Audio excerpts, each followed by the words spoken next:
Aí. Beleza. Boa tarde, galera. Sou o Boa Felipe, tarde, eu mano. vou dar aula aí Boa de. tarde. Tarde. Vou dar aula aí de BD pra vocês essa semana. A aulinha bem tranquila, bem teórica, bem de boinha. Sem quase nada de prática, na real. Então, bora lá. Antes disso, eu queria saber, alguém aqui, além do Guilherme, já fez BD? Banco de dados? Não. Acho que vocês são todos calouros, né? Não. Beleza, beleza. Mas é bem tranquilo. Tudo que vocês vão ver, tudo que tá na disciplina, vocês vão ver que é bem tranquilinho. É bem direto, assim. A matéria falam que é bem ridícula. Eu mesmo não fiz a matéria. E tô bem de boa. Mas bora lá. Vou começar falando pra vocês sobre o MVC. O MVC é o padrão de arquitetura de software que a gente usa dentro da Struct e que é usado em grande parte das aplicações web no mundo. Um padrão de arquitetura é meio que a maneira como a gente organiza o código. O jeito que a gente estrutura cada camada dele e como cada uma delas interage. No caso do MVC, a gente tem três: a Model, a View e a Controller. Cada uma delas tem um papel bem distinto. A Model, que é o que a gente vai ver essa semana. Essa semana eu vou apresentar banco de dados que tem a ver com a Model, e o Kairan, eu acho, vai dar a parte de Model com Rails para vocês. A Model é meio que a camada responsável pela ligação com o banco de dados e pela representação da estrutura do projeto. Por exemplo, ela é responsável meio que responsável pela leitura e pela escrita dos dados. Tipo, se você vai salvar, sei lá, um usuário, ele vai para o banco de dados, é a Model que vai fazer esse trabalho. E ela também faz o papel de validar os dados. Ver se, por exemplo, você colocou a idade da pessoa é um número mesmo, não é um string, alguma coisa assim. A Controller, ela é responsável por fazer a ligação entre a Model e a View. Ela meio que vai ter a lógica e vai ter a tratação, toda a lógica do código, e vai ter a tratação o tratamento das ações do usuário.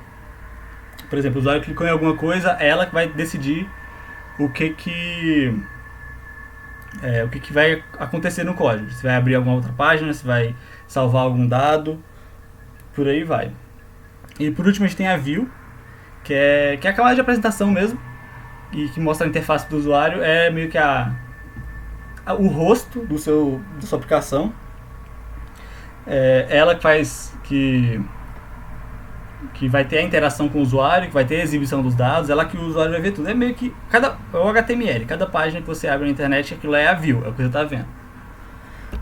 Aqui a gente tem meio que uma imagem da estrutura, como é que funciona e como é que é a interação. O usuário usa a controller, enquanto isso ele vê a view. A view como eu falei, é o rosto da sua aplicação. Ele vai usar a controller vai manipular os dados da Model, lá do banco de dados, vai alterar, vai mandar um pedido para alterar, para editar, para adicionar, apagar e por aí vai. E a Model vai e atualiza a view com os dados atualizados. Então nessa semana a gente vai focar especialmente na Model e na parte de banco de dados. Bom, vamos lá. O banco de dados, vocês já devem ter uma ideia assim, mais ou menos por cima, de que... pera aí, antes disso eu preciso falar uma coisa com vocês. Vocês estão me ouvindo? Sim. Tem que comentar primeiro que essa semana eu tô fazendo uma troca da Vivo pra NET, e eu tenho a impressão de que a Vivo tá ligada disso, então estão derrubando minha internet de tempos em tempos. Então é bem provável que minha internet vá cair em alguma hora durante a aula. Pra deixar vocês preparados aí, se eu ficar mudo durante um bom tempo, é isso que aconteceu. Só pra vocês terem ideia mesmo, achar que eu não fugi. Exatamente, estão me sabotando. Palhaçada demais. Então se eu cair aí, já aproveita e vai no banheiro, bebe uma água, sei lá, que vou demorar uns 2 ou 3 minutos pra voltar. Mas tá, voltando aqui. Tá, você já tem uma ideia do que um banco de dados provavelmente. É uma maneira de a gente armazenar os dados e organizar eles. Tem várias maneiras da gente organizar. Por exemplo, a gente salvar dados, por exemplo. Tem variáveis, arquivos e tem o próprio banco de dados. Variáveis devem saber por que a gente não usa, porque quando vocês terminam de rodar um código, vocês têm uma variável usuário igual a, sei lá, Felipe. E quando vocês fecham o código, abre de novo, a variável perdeu, ela é volátil. Ela não salva em lugar nenhum, então ela não serve para esse propósito. A gente também tem os arquivos, que talvez algum de vocês já tenha feito alguma matéria que vocês salvaram em arquivos mesmo. Arquivo mesmo, um TXT, por exemplo, diretão lá. E não é muito eficiente porque o arquivo meio que não tem muitas propriedades que seria muito interessante um banco de dados ter. No caso, são essas 4 aqui que eu meio que dei uma resumida. A corretude, que é checar se os dados estão corretos. Se o que eu falei, por exemplo, você vai botar um nome lá, o nome é um string e não é um número. Idade é um número e não é um string. É útil checar isso. Segurança, que é bom o dado ser restrito, acessar ele ser restrito. Só o administrador poder visualizar, que não é o caso que acontece com arquivos. Redundância, que é lidar com dados repetidos. A gente não quer um dado, por exemplo, alguém adiciona sei lá, um usuário no nosso banco de dados e depois adiciona outro. A gente não quer que... Não, adiciona outro igual. A gente não quer que isso se repita. Não, porque isso vai deixar o banco de dados mais complexo desnecessariamente. E no caso isso pode acontecer no arquivo. Você pode ter 2 registros repetidos no arquivo. E por último a concorrência, que é resolver múltiplos acessos de escrita de um mesmo dado por vários usuários. Que, por exemplo, o arquivo não permite. Se você tem uma pessoa usando um arquivo, outra pessoa não pode usar. Ou então os dados não são atualizados simultaneamente. E no caso de banco de dados isso é extremamente necessário. Então, dado isso, um banco de dados é uma coleção de dados persistentes que se relacionam representando informações sobre alguma área, atividade ou assunto. Essa é a ideia geral de banco de dados. E para isso, a gente usa... Para lidar com o banco de dados, a gente usa um sistema gerenciador de banco de dados. A ideia desse sistema é meio que poupar o usuário de todos aqueles problemas que eu falei, todas essas 4 propriedades aqui. O usuário não vai ter que se preocupar com o que está correto, com o que está seguro, redundante, nem nada. O sistema gerenciador de banco de dados que vai cuidar de tudo isso para ele. Nos SGBDs, geralmente, os dados são armazenados em tabelas, onde cada coluna é um atributo e cada linha é um registro. Por exemplo, você adiciona uma pessoa que vai ter o atributo nome, idade e CPF. Aí cada um desses atributos é uma coluna. E cada pessoa que você adicionar é um registro. Existem vários SGBDs e cada um tem características diferentes, mas no geral todos eles são bem próximos, bem parecidos. Se você domina um, muito provavelmente você vai aprender o outro bem rápido. Aqui tem alguns exemplos de algum, tem o MySQL, o PostgreSQL, o SQLite, o Oracle. No caso da Struct, a gente usa bem mais o PostgreSQL. Mas eu já trabalhei na Struct mesmo com o MySQL, então às vezes a gente varia um pouquinho. Mas no geral eles são muito parecidos, então se você aprende um, fica bem tranquilo aprender os outros. Eu vou um pouco rápido nessa parte, porque para depois eu poder dar uns exemplos e ficar tudo muito mais claro, que é muito mais fácil ver com um exemplo essa parte. Beleza. A gente trabalha na Struct com banco de dados relacionais. O que seria isso? Seria um banco de dados onde há uma relação entre diferentes tabelas. Por exemplo, deixa eu pegar aqui um exemplo. Aqui, um aluno tem um professor. Aí essas 2 tabelas são relacionadas, tem uma ligação entre elas. Um aluno, por exemplo, tem o ID do professor. Já vou chegar no que é um ID. O que eu falei, o ID é uma chave. E o relacionamento dessas diferentes tabelas é feito por meio dessas chaves. Certo, aqui a gente tem um exemplo de uma tabela. E que, por exemplo, cada uma dessas linhas, no caso, é um campo e cada instância disso aí seria um registro. É importante dizer que cada elemento de uma tabela, cada registro, tem que ter um ID, tem que ter uma chave única que identifica ele. Se você quer acessar um aluno específico, sei lá, um professor específico, uma música específica, Tudo tem que ter um ID próprio, algo único para você poder acessar só aquilo. E para você poder referenciar em outras tabelas, como eu falei, de uma maneira relacional. Isso se dá por meio de duas chaves. A chave primária é o atributo que eu acabei de falar, que define unicamente cada registro.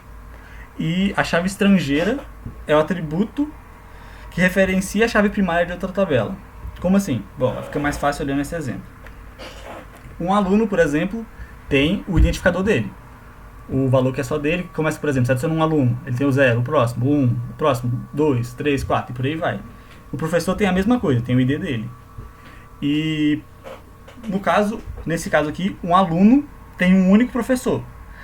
Esse professor, o dado desse professor fica armazenado na tabela do aluno como uma chave estrangeira que faz uma referência à chave primária do professor. Ou seja, uma chave estrangeira nada mais é que a chave primária de outra tabela contida na nossa tabela. Deu para entender mais ou menos isso? Que é um pouco confuso essa parte. Alguém tem alguma dúvida? Mas tipo, esse professor ID na tabela do estudante, ele só contém esse número, né? Ele não vai conter tipo todas as propriedades do professor, ou vai? Não, exatamente. Ele só vai ter o ID justamente para evitar uma redundância e exatamente, evitar uma redundância para ficar mais fácil de acessar os dados. Então vai ter só o ID mesmo. Saquei. Certo. Aí nós temos, entre diferentes tabelas, nós temos diferentes tipos de relacionamento. Nós temos relacionamento de 1 para 1. Por exemplo, sei lá, uma pessoa tem um gênero, por exemplo. Aí um gênero, imagina que um gênero é outra tabela. Aí, no caso... Não, esse não seria um bom exemplo de 1 para 1. Tá, um exemplo seria um aluno que só tem um professor e um professor que só tem um aluno. A ligação entre os dois é de 1 para 1, ou seja, um aluno tem um professor e um professor tem um aluno. A gente também tem a relação 1 para N, que no caso é essa aqui que faz mais sentido mesmo, esse do professor e do aluno, na verdade é 1 para N, que é, imagina que um aluno tem um único professor e um professor tem múltiplos alunos. Aí, nesse caso, só o aluno armazena o ID do professor e o professor não armazena o ID do aluno. Para encontrar quais são os alunos do professor, a gente tem que ir em todos os alunos e encontrar quais têm o ID desse professor. E a última é a N para N, que é quando nós temos uma relação de... Deixa eu ver como eu posso pegar um exemplo. Por exemplo, imagina uma relação entre uma tabela de professor, de aluno e linguagem de programação. Um aluno pode aprender múltiplas linguagens de programação e uma linguagem de programação pode ser aprendida por múltiplos alunos. Então as duas têm que ter referências para várias. Aí como é que a gente faz nesse caso? É um pouquinho mais complicado, até eu às vezes dá um embolado no meu cérebro quando eu penso nela, mas você tem que criar uma tabela associativa, que é uma tabela intermediária que vai ditar a relação entre essas duas tabelas. Por exemplo, aqui nós temos um paciente que tem vários médicos e um médico que tem vários pacientes. Aí, nesse caso, a gente pode criar uma tabela chamada consulta, onde nessa tabela consulta a gente vai ter um ID do paciente e um ID do médico, cada um referenciando o conjunto certinho. Aí cada registro nessa tabela seria uma relação médico-paciente. Isso serve para evitar a ideia de, por exemplo, criar listas dentro de cada tabela, dentro da tabela médico, dentro da tabela paciente. Por exemplo, em vez de criar uma lista dentro da tabela médicos com todos os pacientes que ele tem e uma lista dentro da tabela pacientes com todos os médicos que ele tem, a gente tem essa ideia de uma tabela associativa. Deu para entender mais ou menos a ideia da tabela associativa? Essa associativa... Alguém ia falar alguma coisa em português? Não faço ideia. Essa associativa, tipo, mas eu não entendi. Tem algum problema muito grande em você criar a tabela do tipo, o número de pacientes que o médico tem dentro da tabela dele e dentro da tabela do paciente, que é o caso do médico dele? Tipo, tem algum motivo do porquê isso é ruim e o porquê a gente tem que usar a associativa? Ou só, tipo, é mais fácil usar a associativa? Olha, eu acredito que assim fica mais claro, realmente é mais fácil, mas eu acho que é para deixar o modelo de banco de dados mais simples. Por exemplo, a gente não tem a ideia de listas. Você estava sugerindo, por exemplo, fazer uma lista, né? Isso. A gente não tem a ideia de listas dentro de uma tabela. A gente tem mais coisas mais atômicas, assim, um string, um número, uma data, uma imagem, coisas assim. Eu acredito que ia deixar bem mais complexo uma lista em cada um, ia ficar um pouco mais difícil de acessar. Mas é o que eu acho, na verdade, eu não tenho certeza. Eu acho que é mais uma convenção, assim mesmo. O pessoal decidiu e vai ser isso. Fernando, Arthur, vocês têm alguma ideia de por que é assim? Eu acho porque, assim, uma lista já é meio que uma tabela, então você já teria que criar uma outra tabela de qualquer forma. Aí, por que criar uma tabela para cada um quando você pode criar uma tabela para os dois? Faz sentido. Acho que é por aí mesmo. Beleza. Seguindo aqui, a última propriedade que eu queria deixar claro é de atributos multivalorados. Que a ideia é que quando um atributo ele tem meio que tipos, você pode criar uma tabela para esses tipos. Você pode criar uma tabela de tipo para essa tabela, mostrando chave primária e descrição. Por exemplo, você tem um aluno você tem alunos que tem um campo. Deixa eu ver se tem aqui. Não tem. Mas tem um campo gênero. Aí esse gênero, por exemplo, vamos supor que só pode ser masculino e feminino. Aí o professor também tem esse campo. Tem o campo gênero que só pode ser masculino e feminino. Os funcionários também só tem esse campo, masculino e feminino. Aí, em vez de colocar a string masculino e feminino, você pode criar uma tabela chamada gênero e colocar lá os registros masculino e feminino, cada um com ID diferente. E aí você referenciar esses IDs, essas chaves. Eu vou mostrar para vocês agora um exemplo para vocês terem mais ideia. Eu vou usar esse site aqui, dbdiagram.io, para fazer a modelagem de um banco de dados rapidinho, pra vocês terem ideia como é que funciona. Eu acho ele bem legal para você visualizar o banco de dados. Eu uso ele até hoje para poder ter uma ideia melhor de como as coisas estão funcionando. Ele tem uma linguagem própria, mas ela pode ser facilmente estendida para SQL. Não precisa se preocupar muito com a sintaxe dele, só criar uma ideia geral para visualizar melhor o que está acontecendo. Tá, essa aqui é a cara dele.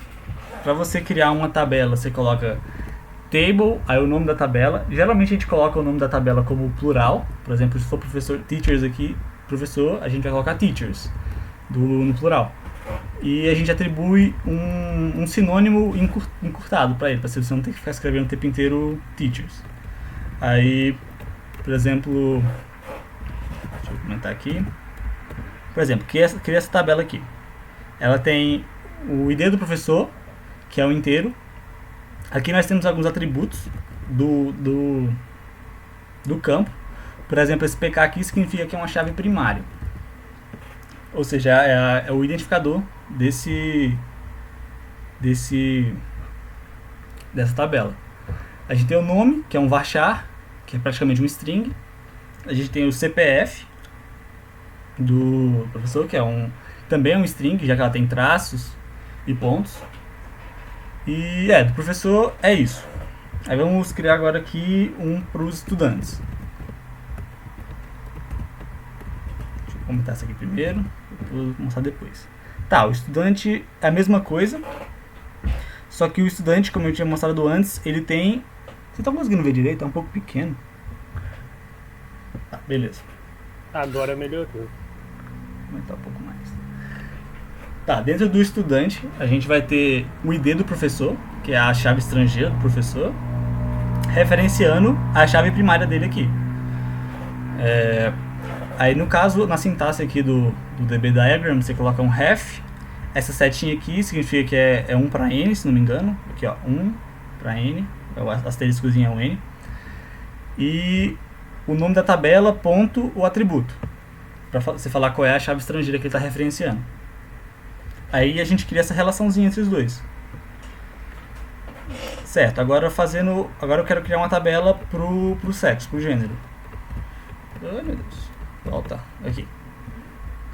Tá, imagina que eu criei um aqui, que ela tem um ID próprio, um identificador próprio, e um nome, seja masculino, feminino ou qualquer outra coisa. Aí, ao invés de aqui, do professor, dentro do professor e do aluno, eu ter um string com masculino e feminino, ao invés disso eu vou ter uma referência para essa tabela. E a mesma coisa aqui para o aluno. A gente faz isso para evitar muita coisa copiada e para deixar o banco de dados mais limpo. Por exemplo, se a gente tivesse colocado um string aqui, ela estaria ocupando muito mais espaço do que se a gente colocasse o ID para essa tabela de sexo. Porque um int ocupa bem menos espaço que um string. Então, isso aí a gente faz para evitar redundância no nosso código. Isso aqui, então, no caso, o sexo seria um atributo multivalorado, que eu tinha citado antes. Agora, para fechar, vou mostrar um exemplo de tabela associativa. A gente tem aqui, por exemplo, linguagem de programação. Uma tabela para linguagem de programação. Uma linguagem teria um ID e um nome. E no caso a gente quer que um professor tenha várias linguagens de possa ter várias linguagens de programação, e uma linguagem de programação possa ter vários professores atribuídos a ela.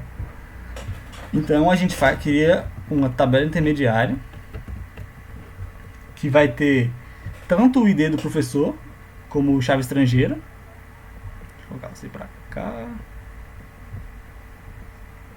Vai colocando muita coisa, vai ficando uma bagunça esse negócio.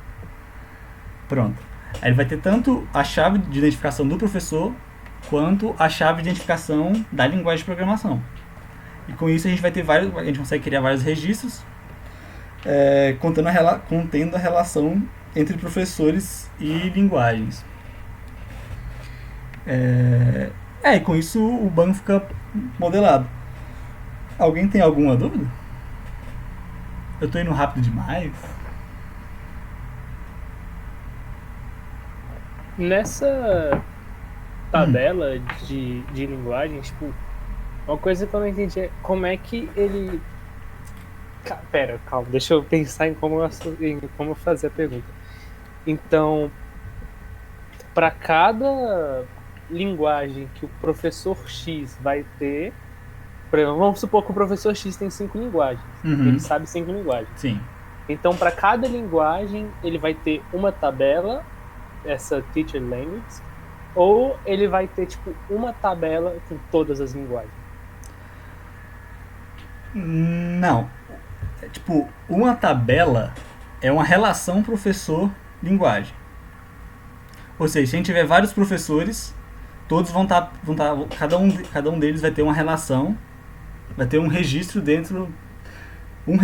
para cada linguagem dentro dessa tabela aqui. Então... entendi. Então essa tabela é algo geralzão. Isso. E o registro é a relação de cada um. Isso, exatamente. Enquanto as outras tabelas são coisas mais específicas. Tipo, a tabela professor não é de todos os professores. Cada professor tem a sua tabela. Ou não? Tipo, a tabela professor também é geralzão? Não. Todos esses são geralzões, na verdade. A tabela professor tem todos os professores. Cada professor é um registro. Acho que agora eu tô começando a entender.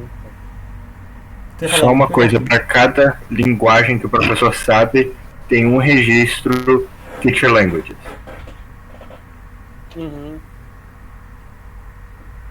Saquei. Obrigado, gente. É um pouco confuso essa parte mesmo, então qualquer dúvida aí pode mandar. Até eu demorei um pouquinho para entender. Mas quando vocês estiverem fazendo a lista, vocês vão pegar uma ideia melhor. Certo, acho que dessa parte de modelagem, acho que é isso. Acho que deu pra vocês pegarem a ideia geral.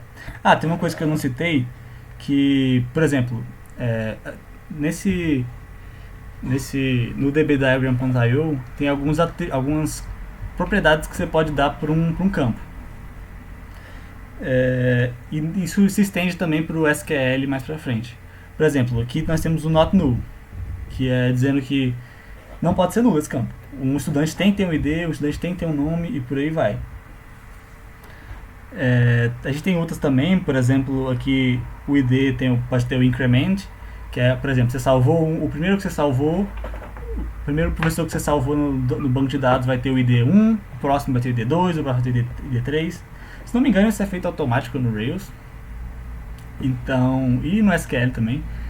Então acho que vocês não precisam esquentar muito não. Quando vocês estiverem mexendo aqui, tem esse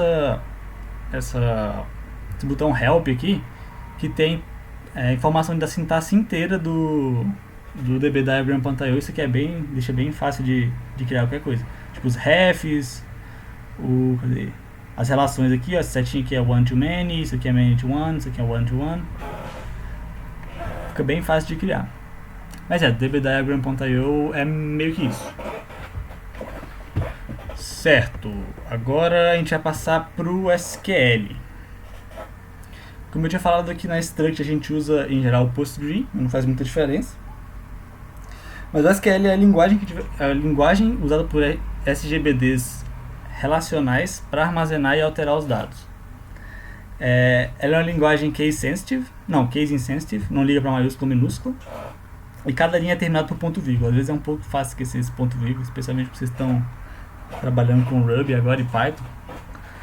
Isso vai encher um pouco o saco de vocês depois. Mas é isso. Essa linguagem ela é bem tranquila de vocês usarem. É uma linguagem de requisição, se não me engano. Então ela parece muito com o inglês. Do tipo, você quer criar um banco de dados. Você vai, por exemplo, você escreve create database, é o nome do banco de dados. Você quer alterar alguma coisa. Você vai, por exemplo, deixa eu pegar um exemplo aqui. Cadê? Você quer alterar, por exemplo, você quer adicionar uma coluna. Você vai alter, table, nome da tabela, add, e o nome do atributo e o tipo. Aí pronto, você já adicionou. É bem parecido com o inglês mesmo. A mesma coisa quando você for ler os valores dessa tabela. Como por exemplo o select, é bem de boinha também. Deixa eu mostrar um exemplo aqui. Aqui eu já estou logado no PostgreSQL, você tem que passar por uns negocinho meio chato para fazer isso, para logar nele e instalar, mas eu vou mandar um tutorial até o final da semana para vocês poderem resolver isso rapidinho. Por exemplo, aqui ó, eu tenho um banco de dados chamado, cadê? Atores. Aí eu vou, por exemplo, select, aí eu não quero selecionar algum específico, eu coloco, por exemplo, asterisco, from, aí o nome da tabela, actors, aí ponto e vírgula. Aí pronto, ele mostra a tabela. É bem parecido com o inglês mesmo. Aí que a gente tem o ID, o nome e o gênero. Aí vamos supor, eu quero adicionar, deixa eu ver aqui. Eu quero adicionar uma coluna.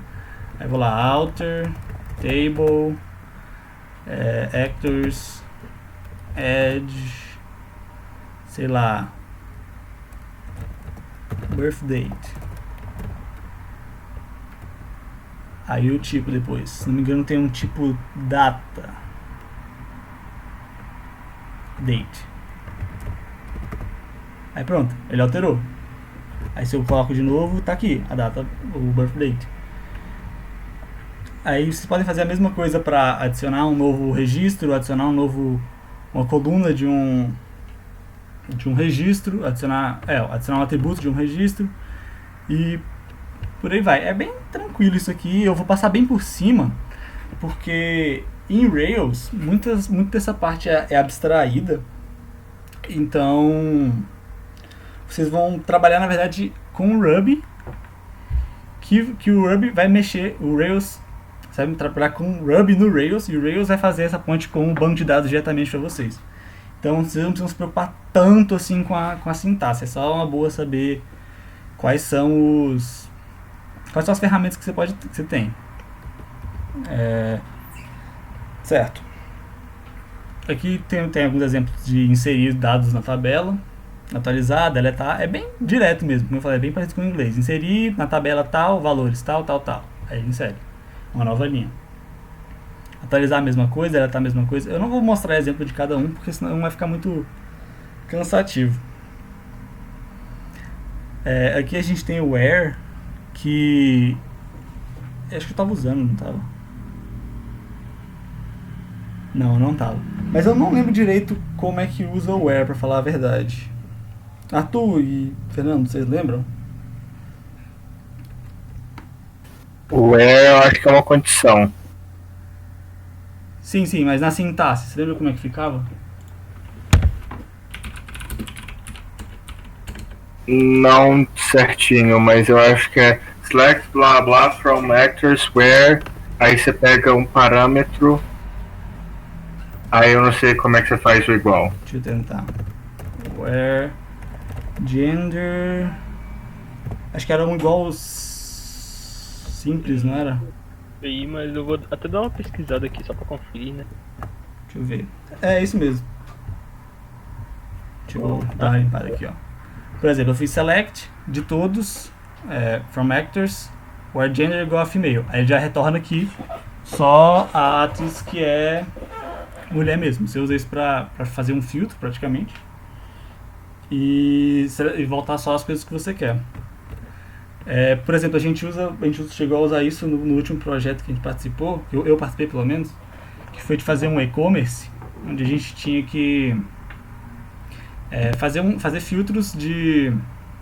Por exemplo, a pessoa quer comprar vinhos na sua loja, e vende várias coisas aí de vinho, vinho, espumante, outras coisas. Aí você seleciona vinhos e ele faz um filtro e retorna só os vinhos. É exatamente isso que a gente usa um where. Só isso ele já retorna certinho pra gente, sem muito esforço. Certo, a gente tem o select, que é justamente o que eu usei, de selecionar de um conjunto. Aqui tem mais alguns exemplos de select. Tem outras funções simples que você pode fazer, tipo a média, contar, máximo e mínimo, somatório. Operações bem simples, porque geralmente as operações mais complexas que você vai fazer vai estar na controller e não na model. Então, isso aqui a gente inclusive raramente usa, geralmente fica na controller mesmo. Até porque fica mais fácil de você ter uma ideia de onde é que as coisas estão acontecendo, não ter que ficar procurando entre a model e a controller, não ficar muito perdido. E, bom, era meio que isso que eu tinha pra falar. Como eu falei, até o final da semana eu vou mandar um tutorial pra vocês de como instalar o PostGrid, que vocês vão precisar dele para poder usar o banco de dados no Rails. Então eu vou mandar o tutorial lá. Essa parte da sintaxe do PostGrid vocês não precisam se atentar tanto, como eu tinha falado, porque muita coisa vai ser abstraída. Como vocês viram, sei lá, tanto eu, quanto o Arthur, quanto o Fernando, a gente não sabe essas coisas de cor mesmo. Quando vocês precisam, são momentos assim, até que raros, tipo, quando você está trabalhando com banco de dados, com a model, você vai precisar lá, e depois você não vai precisar por um bom tempo. Então não são coisas que vocês precisam decorar, só precisam saber que vocês têm essas ferramentas. Bom, para a próxima aula vocês vão ter a parte de models no Rails, vocês vão ser apresentados ao Rails, certinhos pelo Kairan. Essa aula tinha mais o intuito de introduzir vocês ao que é um banco de dados e que ferramentas vocês têm para manipular eles. Bom, alguma dúvida? Acho que eu corri um pouquinho, na real.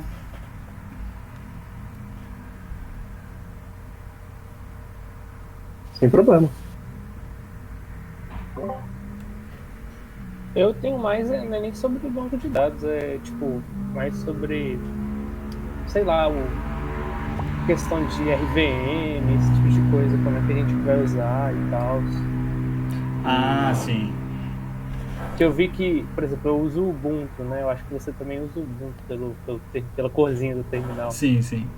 E aí eu vi que tipo, tinha vários jeitos de você instalar o RVM no Ubuntu, tinha que ser meio diferente, um treco meio estranho, que meio na dúvida. Se você quiser, eu explico mais pra você disso um pouco depois. Eu aceito. Mas alguém tá tendo Assim, dificuldade logo depois- nisso? Que aí qualquer coisa dá pra alguém a gente fazer um vídeo explicando pra geral. Mais alguém? Acho que não. Então fica só o Arthur e o Gabriel aí, né? Yes. Certo. Alguém tem mais alguma dúvida? Algum comentário? Ficou um pouco perdido porque eu rushei muito.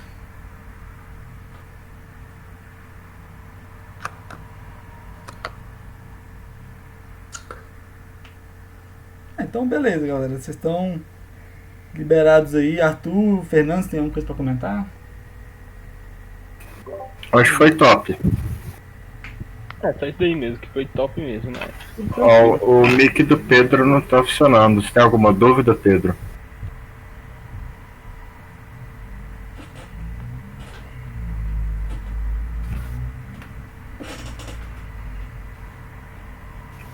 Ah, beleza.